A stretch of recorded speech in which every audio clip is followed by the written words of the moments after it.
Con su permiso, presidente. Expandiendo sobre esto que comenta la secretaria de Educación Pública, también hay que considerar que si te drogas te dañas y dañas a las demás personas. Y las adicciones están íntimamente relacionadas con la violencia, con las violencias. Existen fenómenos de alimentación entre el uso de sustancias, el abuso de sustancias, la adicción a sustancias, a drogas y la generación de violencia. Una perpetúa a la otra, una expande a la otra y va deteriorando a la sociedad, va dañando a las personas, a las comunidades, a las familias, a la sociedad en su conjunto. Veamos algunos elementos que indican esto. La siguiente, por favor.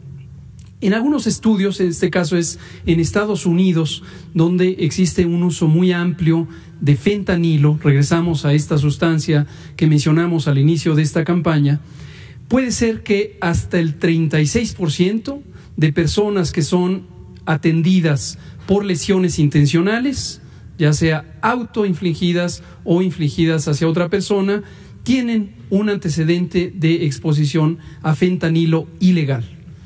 Esto no queremos que ocurra en México y por eso es que esta campaña, la Estrategia Nacional de Prevención de Adicciones y todos los esfuerzos que estamos haciendo están encaminados a anticiparnos a una situación que no queremos ver en México, que es esta influencia tan importante de las drogas, en especial las drogas duras, las drogas de alto impacto, como el fentanilo, también en la generación y perpetuación de la violencia. La siguiente, por favor. Algunas viñetas ilustrativas de estudios cualitativos, esto también, insisto, en Estados Unidos, relacionado con el fentanilo. Aquí hay unas citas de jóvenes, vean ustedes las edades. Cuando uno está en las calles, las cosas pasan. ¿Sabes lo que digo? Uno golpea a la gente me golpea, uno hace lo que tenga que hacer para drogarse. Otra, cuando salía con el padre de mi hija, él era abusivo, me golpeaba, me abrió la cabeza con un ladrillo cuando lo fui a visitar y estaba embarazada. Esta es la realidad que se vive en el ambiente de las drogas. Es una realidad social de deterioro sobre lo que ya era marginación, separación, discriminación, y se perpetúa la violencia y el uso y consumo de drogas. La siguiente, por favor. Ahora, ¿qué es la violencia? La violencia está formalmente definida, esta es una definición de la Organización Panamericana de la Salud, como el uso intencional de la fuerza o del poder hacia otra persona o hacia uno mismo como una amenaza con posibilidad de causar daño o privación física o psicológica. Puede ser la posibilidad o la materialización del daño.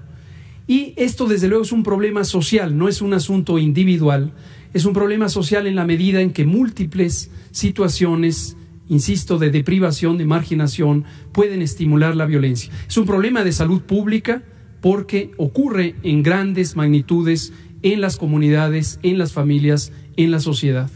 Pero es desde luego prevenible, es tratable, en la medida en que los distintos elementos que contribuyen a las violencias son atendidos. Y ya mencionaba la secretaria de Educación, la maestra Leticia Ramírez, este aspecto tan importante del cuidado emocional, del cuidado psicológico que debemos tener para todas las personas, pero en particular para la juventud, para evitar que se vayan generando los elementos de daño emocional que encuentran un escape hacia el consumo de drogas. La siguiente, por favor.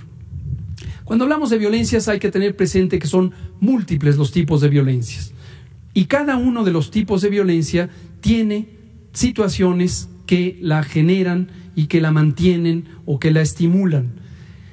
Tenemos algunos de los tipos de violencia comunes en las sociedades. La violencia infantil, que es una violencia perpetrada hacia las infancias, niñas, niños, adolescentes por parte de personas adultas. La violencia intrafamiliar, en donde los distintos mecanismos de relación en familias con distintos tipos de estructura, unos a otros, pueden ejercer violencia. La violencia filoparental, y de esta voy a hablar un poquito, tiene que ver con una violencia inversa, se podría decir en términos generacionales.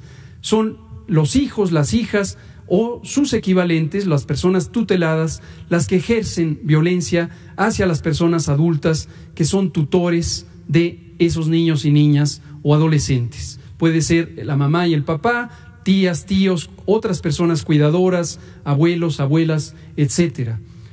En el uso de drogas, en el abuso de drogas y en especial de las drogas de alto impacto, también se estimula de manera muy clara esta violencia reversa que tiene que ver con la ansiedad que causa la deprivación de las sustancias, de las drogas. Lo mencionaré ahora. Por supuesto, en la violencia de pareja también mencionaré algunos datos. Es importantísimo el papel que juegan las drogas. No es el único factor, pero es un factor muy importante. La violencia de género, en donde las personas tienen una mayor o menor o distintos tipos de violencia que tiene que ver con su condición de género. Es decir, un género ataca al otro y esto desde luego ha sido mucho más prevalente en adversidad para las mujeres. La violencia vicaria es importante y recientemente fue caracterizada jurídicamente en México, reconocida como un problema importante.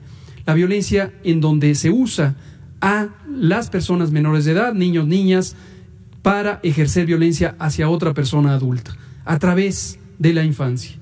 Desde luego, por su naturaleza puede ser violencia física, en donde hay un daño directo corporal, violencia psicológica, que muchas veces tarda en ser identificada porque no deja huellas inmediatas hasta que ha hecho estragos muy grandes, violencia sexual, que obviamente se relaciona con otros delitos de muy alto impacto, violencia económica, en donde se depriva a las personas de la manutención o de recursos económicos o materiales para causar un daño, una afección o una privación. Y desde luego la violencia social, en donde de manera más generalizada en las comunidades pueden existir riñas, pueden existir el famoso bullying y ese tipo de reacciones en donde colectivamente hay violencia hacia elementos seleccionados de la comunidad. La violencia puede ser autoinfligida y las drogas también estimulan esto. Lo mismo, no es la única causa, pero niñas, niños, jóvenes pueden lesionarse a sí mismos. Desde luego la droga misma, el consumo de las sustancias, causa daño, pero además pueden, por ejemplo, cortar su cuerpo, pueden hacerse quemaduras con cigarrillos como una manifestación de violencia hacia la propia persona. Y se acompaña invariablemente de daños psicológicos previos que tienen que ver con violencia ejercida por otras personas desde afuera, mayormente las personas adultas. Violencia interpersonal, cuando hay una relación tóxica entre dos sujetos, no necesariamente una pareja, o la violencia colectiva que ya mencionábamos. La siguiente, por favor. Ahora vean el caso de la pareja. En algunos estudios se muestra que entre miembros de una pareja, sean hombres, sean mujeres, en cualquier combinación, es hasta casi 3 veces más probable que exista violencia de cualquier tipo cuando al menos una de ellas consume drogas. O casi 7 veces más probable que se sufra violencia cuando ambas personas consumen drogas. Y lo que podemos ver es que hay un contexto previo de daño psicológico y social, de marginación y violencia, que el consumo de las sustancias aumenta, amplifica y aumenta el riesgo de violencia. Y a su vez, el riesgo de violencia ya materializada conduce nuevamente a perpetuar y amplificar el uso de sustancias adictivas. La siguiente, por favor. Ahora, lo que ya mencionaba de la violencia filoparental. Niñas y niños ejerciendo violencia o adolescentes ejerciendo violencia hacia las personas que les procuran o que les cuidan. Esto lo que puede ocurrir es, a partir del consumo de sustancias, se detona actividades de violencia. Robo para obtener dinero y adquirir la droga, amenazas y golpes por discordancia y también por ese fenómeno de ansiedad que ocurre no solamente durante el síndrome de abstinencia, durante la falta de drogas, sino en general por lo que significa la adicción como una compulsión por satisfacer la necesidad de consumir la droga. Y hay violencia contra madres, padres, abuelas, abuelos, tíos, etcétera, que puede ser física, verbal o también financiera, cuando crecen estos adolescentes y son responsables de la manutención de la persona adulta y en lugar de darle ese recurso, lo utilizan para el consumo. Alcohol, cocaína y otras drogas, incluyendo metanfetaminas y desde luego fentanilo, que hasta el momento en México no es prevalente, son de las drogas que se asocian mucho con este fenómeno. La siguiente y penúltima, última de hecho, es este circuito, este círculo vicioso, literalmente hablando, entre drogas y violencia. ¿Cuál inició cuál? No importa, y es muchas veces difícil de separar, porque en un contexto de violencia social, familiar, comunitaria, de pareja, de género, hay una estimulación al consumo de drogas, porque entre otras la persona que termina siendo adicta a una sustancia lo que hace es búsqueda de un escape, de un daño emocional profundo que tiene por haber nacido, crecido en un ambiente de violencia. Pero también el uso de drogas amplifica la posibilidad de que la persona que ya tenía esas perturbaciones termine siendo una persona adicta y una persona que violenta a las demás. Termino diciendo, nunca hay que pensar que en forma aislada la persona es responsable de esos actos, sea del consumo, abuso o adicción a sustancias, o sea de la violencia.